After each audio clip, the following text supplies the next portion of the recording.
Sir 2 मिनिटं, sir 2 मिनिटं थांबा इसके ऊपर जो केस क्लीन सर 2 मिनिटं थांबा जरा.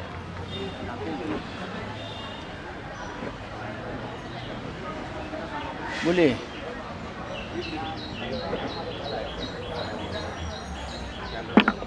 अरे यार विक्की क्या कर रहा है? 2 मिनट हुए ना भाई. या रोलिंग 1 मिनिट बाहेर चाललंय.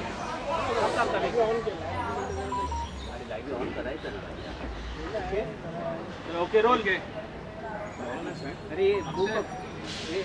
अरे sir prime minister Narendra Modi ji ने पूरे तौर पे ये कहा है कि इंडी अलायंस जो है वो 5 साल में उनके 5 नए प्राइम मिनिस्टर के चेहरे दिखने मिलेंगे, जहाँ पे वो प्राइम मिनिस्टर की सीट्स का जो है वो ऑप्शन कर रहे हैं. आप किस तरीके से?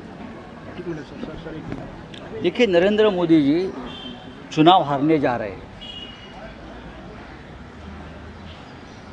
4 जून के बाद नरेंद्र मोदी और उनकी पार्टी सत्ता पे नहीं रहेगी. देश में 70 साल तक, उसमें से लगभग 50 साल से भी ज़्यादा कांग्रेस ने प्राइम मिनिस्टर दिए हैं और वो सभी बेहतरीन प्राइम मिनिस्टर हैं. चाहे पंडित नेहरू, लाल बहादुर शास्त्री, इंदिरा गांधी, मनमोहन सिंह, नरसिंह राव, राजीव गांधी जी, ये सभी बेहतरीन प्रधानमंत्री रहे. और ये सभी प्रधानमंत्री ने जो देश बनाया है वो बेचने का काम, उसका ऑक्शन करने का काम, ऑक्शन सिर्फ 1 या 2 उद्योगपतियों के लिए वो नरेंद्र मोदी जी कर रहे हैं. ऐसी व्यक्ति जब प्रधानमंत्री जी के ऑक्शन की बात करती है, पद की, इस देश में इतना बड़ा लोकतंत्र है, प्रधानमंत्री पद का कभी ऑक्शन होता है क्या? जिसके पास बहुमत है वो उस पद पर जाए. 10 साल आपके पास बहुमत था, आप प्रधानमंत्री बने. क्या आपने वो पद ऑक्शन में लिया या जोर ज़बरदस्ती से लिया? ये सबको मालूम है. हमारे पास, अगर इस देश में लोकतंत्र है, हमारे पास 1 से ज़्यादा चेहरे प्रधानमंत्री पद के लिए. वही घिसा पिटा चेहरा नहीं है, वही प्रधानमंत्री, वही गृह मंत्री नहीं. ये देश बड़ा है, 140 करोड़ का देश है ये. हम जो चॉइस बेहतरीन होगा वो प्रधानमंत्री बनेगा.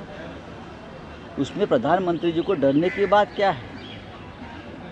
और एक सक्षम नेता इस देश का प्रधानमंत्री बनेगा, जो देश के भविष्य के बारे में, जनता के भविष्य के बारे में, लोकतंत्र के भविष्य के बारे में सोचेगा. बस. सर अमित शाह जी ने कहा है कि सोनिया गांधी को डर के उद्धव जी राम मंदिर के प्राण प्रतिष्ठा में शामिल नहीं हुए हैं. जब अयोध्या में आंदोलन चल रहा था तभी डरपोक लोग कहाँ थे?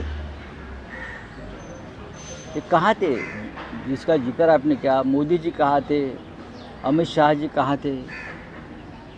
फील्ड पर तो, मैदान में तो हम लोग ही थे ना. हमारी शिवसेना थी. ये कोई छुपी हुई बात नहीं है. अमित शाह जी की आखिरी फड़फड़ चल रही है.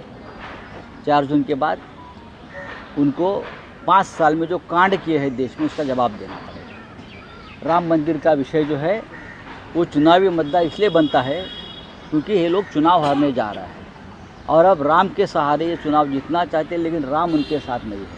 सर बारामती के जो उम्मीदवार है, जो अभी चुनाव लड़ रही है, उनको भी क्लीन चिट दे दी गई है. लगातार एक के बाद एक जो उनके साथ आ रहा है उनको क्लीन चिट दी जा रही है. देखिए, बीजेपी वॉशिंग मशीन, ये क्लीन चिट की फैक्ट्री भी है बीजेपी. अब इतना ही बाकी है क्लीन चिट. दाऊद इब्राहिम, छोटा शकील, विजय मल्ल्या, नीरव मोदी, ये सभी लोगों को भी बीजेपी क्लीन चिट दे सकती है. अगर चुनाव जीतना है तो अब ये लोगों का सहारा उनको लगेगा दहशतगर्दी करने के लिए, देश लूटने के लिए. तो अगर कल ये खबर आई कि बीजेपी की तरफ से दाऊद इब्राहिम, छोटा शकील, ऐसे लोगों को भी क्लीन चिट दी है, तो हमें आश्चर्य नहीं लगना चाहिए. सर काल अमित शहानी जे वक्तव्य केलं की सोनिया गांधींना घाबरून उद्धव ठाकरेजी हे प्राणप्रतिष्ठानला गेले नाही राम मंदिरच्या, त्याच्यावर काय म्हणतो? देशामध्ये काँग्रेसचं राज्य असताना शिवसेना त्या आंदोलनात उतरली.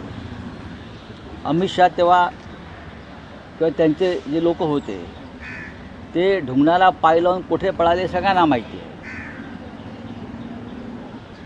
बाबरी मशीद पाडल्याची जबाबदारी घ्यायला तयार नव्हते आणि स्वतः अमित शहाच्या पक्षाचे नेते सुंदरसिंग भंडारी यांनी हे जाहीर केलं की अयोध्येतील त्या घटनेशी भारतीय जनता पक्षाचा संबंध नसून शिवसेनेने हे कृत्य केलं असेल.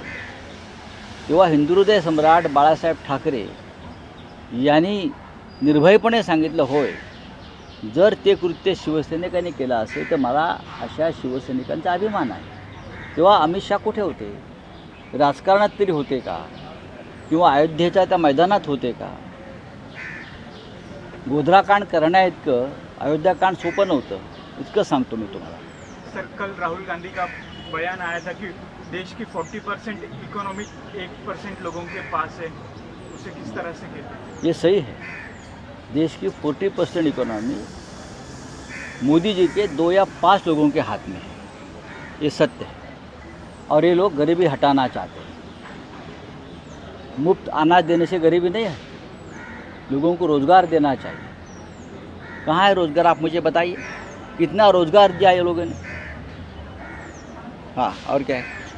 काल सॅम पित्रोडा यांनी जे विधान केलं त्याच्यामुळे काँग्रेस पक्ष पुन्हा एकदा अडचणीत आला. मला असं वाटत नाही. याच्यावर चर्चा होऊ शकते आणि काँग्रेसनं सांगितलं ते त्यांचे व्यक्तिगत मत आहे. काँग्रेसचा त्या अयोध्येतील त्या घटनेशी भारतीय जनता पक्षाचा संबंध नसून शिवसेनेने हे कृत्य केलं असेल. तेव्हा हिंदुहृदय सम्राट बाळासाहेब ठाकरे यांनी निर्भयपणे सांगितलं, होय, जर ते कृत्य शिवसैनिकांनी केलं असेल तर मला अशा शिवसैनिकांचा अभिमान आहे. तेव्हा अमित शहा कुठे होते? राजकारणात तरी होते का? किंवा अयोध्येच्या त्या मैदानात होते का? गोधराकांड करण्याइतकं अयोध्याकांड सोपं नव्हतं, इतकं सांगतो मी तुम्हाला. सर, कल राहुल गांधी का बयान आया था कि देश की 40% इकोनॉमी 1% लोगों के पास है, उसे किस तरह से कहते हैं? ये सही है. देश की 40% इकोनॉमी मोदी जी के 2 या 5 लोगों के हाथ में है, ये सत्य है. और ये लोग गरीबी हटाना चाहते हैं. मुफ्त अनाज देने से गरीबी नहीं है, लोगों को रोज़गार देना चाहिए. कहाँ है रोज़गार, आप मुझे बताइए. कितना रोज़गार दिया ये लोगों ने? हाँ, और क्या है? काल सॅम पित्रोडा यांनी जे विधान केलं त्याच्यामुळे काँग्रेस पक्ष पुन्हा एकदा अडचणीत आला. मला असं वाटत नाही. याच्यावर चर्चा होऊ शकते आणि काँग्रेसनं सांगितलं ते त्यांचे व्यक्तिगत मत आहे. काँग्रेसचा त्यांच्या भूमिकेशी संबंध नाही, हे काँग्रेसने स्पष्ट केलेलं आहे. जसं नरेंद्र मोदी हे आता बायकांच्या मंगळसूत्रांना हात घालायला लागलेले आहे, पाकिटमारी करायला लागलेले आहे. ही भाजपची भूमिका आहे का? खरं म्हणजे काँग्रेसच्या राज्यात नाही तर मोदींच्या राज्यातच बायकांची मंगळसूत्र ही गहाण पडत आहेत, लुटली जात आहेत. देशामध्ये ते मंगळसूत्राच्या गोष्टी करतात. जो माणूस स्वतःच्या घरातल्या मंगळसूत्राला प्रतिष्ठा देऊ शकला नाही त्याने दुसऱ्याच्या मंगळसूत्रांची उठाठेव करू नये. या देशामध्ये, या देशातल्या महिलांची मंगळसूत्र ही का विकली गेली, का लुटली गेली? नरेंद्र मोदींनी जी नोटबंदी आणली त्या नोटबंदीमुळे लाखो महिलांना आपली मंगळसूत्र गहाण ठेवून घर चालवावं लागलं. नरेंद्र मोदींनी जे लॉकडाऊन केलं, हजारोंचा रोजगार गेला, त्या काळामध्ये या देशातल्या लाखो महिलांना आपलं मंगळसूत्र विकून आपलं घर चालवावं लागलं. या देशातल्या बेरोजगार तरुणांच्या मातांना आपलं घर चालवण्यासाठी अनेकदा मंगळसूत्र गहाण ठेवावं लागलं शिक्षणासाठी. किती उदाहरणं द्यावी? अनेक मंगळसूत्र. जम्मू काश्मीरमध्ये अनेक काश्मीरी पंडितांच्या पत्नींची मंगळसूत्र ही मोदी पुरस्कृत, भाजपा पुरस्कृत दहशतवाद्यांकडून बरं का त्यांचं बलिदान झालेलं आहे, त्यांची मंगळसूत्र गेली. मणिपूरमध्ये किती महिलांचे मंगळसूत्र गेली? याला जबाबदार मोदी आहेत. किती मंगळसूत्राची प्रतिष्ठा मोदींनी ठेवली? या देशामध्ये मंगळसूत्रावर गंडांतर आला असेल महिलांच्या तर ते नरेंद्र मोदींमुळे आले। सर यही हिंदी में जानना चाहिए बताइए जो सैम पेट्रोना का जो बयान आया था क्या है, मैंने बता दिया। वो उनका व्यक्तिगत बयान है, कांग्रेस पार्टी ने उससे किनारा कर लिया है। मोदी वही चीज़ों को लेकर टारगेट कर बेनिस उस पर बात नहीं कर रहे, सैम पेट्रोना जो बात की है उसको लेकर देखिए अपने देखो विकास की बात करिए मोदी जी ने, वो मंगलसूत्र पर आ रहे। इस देश में महिलाओं की मंगलसूत्र की लूट सबसे ज़्यादा अगर हुई है तो मोदी जी के राज में हुई। वो 5 साल आगे क्या होगा हम बाद में देख लेंगे, लेकिन आपके राज में लाखों करोड़ों महिलाओं का मंगलसूत्र एक तो गिरवी रखा गया है या बेचा गया है। हाँ, आपकी जो नोटबंदी के ज़माने में घर चलाने के लिए महिलाओं ने अपने मंगलसूत्र बेचा है या गिरवा रखा है। महंगाई की वजह से आज भी लाखों महिलाएं अपना मंगलसूत्र बेच रही हैं। हज़ारों हमारे जवान शहीद हो रहे हैं देश के लिए, आज भी कश्मीर में उनके मंगलसूत्र के बारे में बात करो।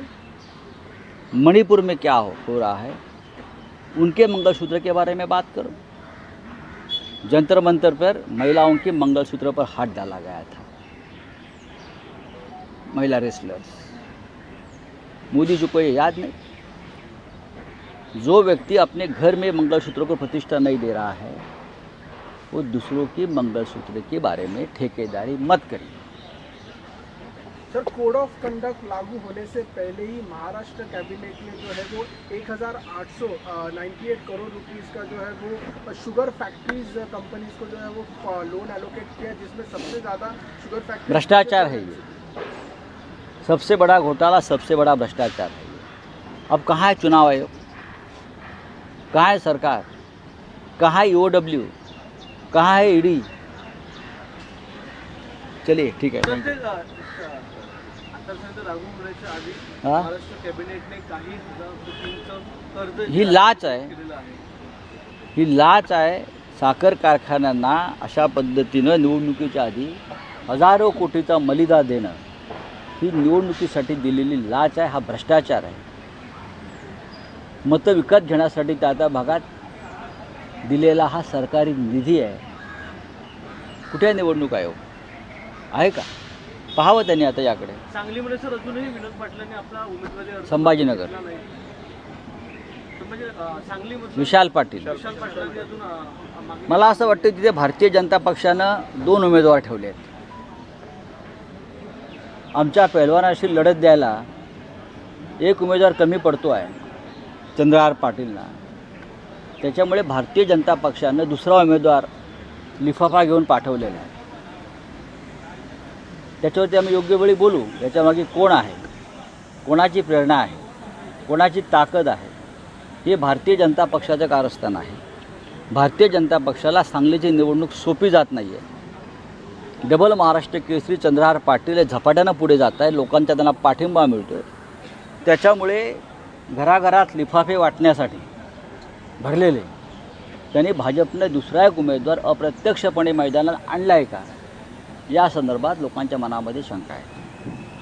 काही प्रश्नामध्ये आपण ज्यावेळी मशाल गीत हे लॉन्च केलं आणि मशाल गीताद्वारे मशाली चिन्ह पुरवण्याचा प्रयत्न केला, त्याच्यानंतर ताबडतोब लिफाफा घेऊन पाठवलेला आहे। त्याच्यावरती आम्ही योग्य वेळी बोलू, याच्यामागे कोण आहे, कोणाची प्रेरणा आहे, कोणाची ताकद आहे, हे भारतीय जनता पक्षाचं कारस्थान आहे। भारतीय जनता पक्षाला सांगलीची निवडणूक सोपी जात नाही आहे। डबल महाराष्ट्र केसरी चंद्रहार पाटील हे झपाट्यानं पुढे जात आहे, लोकांचा त्यांना पाठिंबा मिळतो आहे। त्याच्यामुळे घराघरात लिफाफे वाटण्यासाठी भरलेले त्यांनी भाजपने दुसरा एक उमेदवार अप्रत्यक्षपणे मैदानात आणला आहे का, या संदर्भात लोकांच्या मनामध्ये शंका आहे। काही प्रश्नामध्ये आपण ज्यावेळी मशाल गीत हे लॉन्च केलं आणि मशाल गीताद्वारे मशाली चिन्ह पुरवण्याचा प्रयत्न केला, त्याच्यानंतर ताबडतोब ठाण्यामध्ये प्रचार गीत लॉन्च करण्यात आलं एकनाथ शिंदे यांच्यामध्ये। शिवसेनेचं प्रचार गीत होतं महिलांच्या मेळाव्यात, त्यामध्ये आनंद दिघेंचा वारसा, बाळासाहेबांचा मी वारसा। तुम्हाला 2 गोष्टी स्पष्ट करतो। 4 जून नंतर एकनाथ शिंदे गट हा पूर्णपणे संपलेला असेल। त्यांचा एकही खासदार निवडून येत नाही। तुम्ही कोणतीही गीतं तयार करा किंवा अजून काही तयार करा, अजित पवार गट आणि एकनाथ शिंदे गट हे 4 जून नंतर या राज्याच्या राजकारणातून पूर्णपणे नामशेष झालेले असतील। या दोघांचाही एकही खासदार निवडून येत नाही. चलिए. थँक्यू. चल